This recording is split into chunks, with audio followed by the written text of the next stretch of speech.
বর্তমান সময়ে যুক্তরাজ্যের বিশ্ববিদ্যালয়গুলো এক চরম আর্থিক সংকটে ভুগছে। গবেষণা, উন্নয়ন, আন্তর্জাতিক র্যাঙ্কিং সবকিছুই ঝুঁকির মুখে। এমন অবস্থায় সরকার যখন নতুন করে আন্তর্জাতিক শিক্ষার্থী ভিসার ওপর কঠোরতা আরোপের চিন্তা করছে, তখন শিক্ষা খাতের নেতৃস্থানীয় ব্যক্তিরা এর বিরোধিতা করে কড়া বার্তা দিয়েছেন। এই পদক্ষেপ পুরো উচ্চশিক্ষা ব্যবস্থাকে ধ্বংসের মুখে ঠেলে দিতে পারে। এই সিদ্ধান্তের পেছনে সরকারের যুক্তি হল, অনেকেই শিক্ষার্থী বা কর্মজীবী ভিসায় যুক্তরাজ্যে আসার পর স্থায়ীভাবে থেকে যাওয়ার চেষ্টা করেন, এমনকি আশ্রয় প্রার্থী হয়ে পড়েন।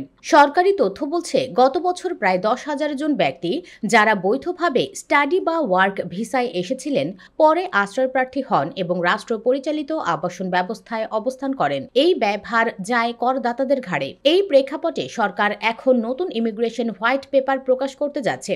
সেখানে বলা হতে পারে, যেসব দেশের নাগরিকদের অতিরিক্ত ঝুঁকিপূর্ণ মনে করা হয়, বিশেষ করে নাইজেরিয়া, পাকিস্তান এবং শ্রীলঙ্কা, তাদের শিক্ষার্থী ভিসার আবেদনের ক্ষেত্রে কঠোরতা আরোপ করা হবে। এমনকি ন্যাশনাল ক্রাইম এজেন্সি এর সহায়তায় এমন একটি মডেল তৈরি করা হচ্ছে, যা প্রোফাইল বিশ্লেষণের মাধ্যমে সম্ভাব্য আশ্রয় প্রার্থীদের চিহ্নিত করতে পারবে। এই পরিস্থিতিতে একজন শিক্ষা বিষয়ক গবেষক বলেন, বিশ্ববিদ্যালয় খাত এমন এক সংকটময় মুহূর্তে দাঁড়ায়। নতুন এই ভিসা বিধিনিষেধ আরও আন্তর্জাতিক শিক্ষার্থী হারানোর কারণ হবে এবং বিশ্ববিদ্যালয়গুলোর আয় মারাত্মকভাবে ক্ষতিগ্রস্ত হবে। এটা পরিস্থিতিকে বহুগুণ খারাপ করে তুলবে। উল্লেখ্য, বিগত সরকারের সময়েই আন্তর্জাতিক শিক্ষার্থীদের ওপর নানা বিধিনিষেধ আরোপ করা হয়েছিল।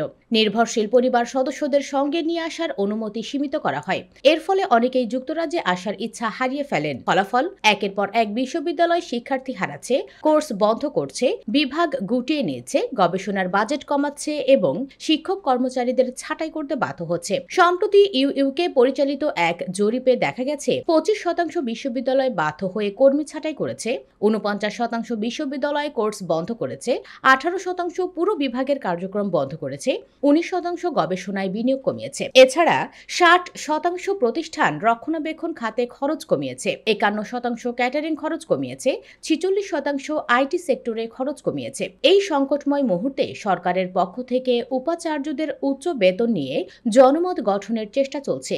বলা হয়েছে, যেসব বিশ্ববিদ্যালয় ভালো ফলাফল দিতে পারছে না কিন্তু তাদের উপাচার্যদের অতিরিক্ত বেতন দিচ্ছে, তাদের নাম ও লজ্জা প্রকাশ করা হবে। শিক্ষামন্ত্রী ব্রিজেট ফিলিপসন এর দপ্তর থেকে জানানো হয়েছে, এমন বিশ্ববিদ্যালয়গুলোর তালিকা প্রকাশ করা হবে যেখানে গ্র্যাজুয়েটরা উচ্চ বেতন বা ভালো চাকরি পাচ্ছেন না, কিন্তু নির্বাহী বেতন অস্বাভাবিক রকম বেশি। সরকারের পক্ষ থেকে ডিপার্টমেন্ট ফর এডুকেশন এক বিবৃতিতে জানিয়েছে, এই খাত আমরা এমন অবস্থায় পেয়েছি যেখানে তা আর্থিক ঝুঁকিতে রয়েছে। আমরা এটি টেকসই করতে চাই যাতে শিক্ষার্থীরা প্রকৃত মানের শিক্ষা ও উন্নয়নের সুযোগ পায়। অপচয় ও অকার্যকর ব্যয়ের বিরুদ্ধে আমরা কড়া অবস্থানে থাকব।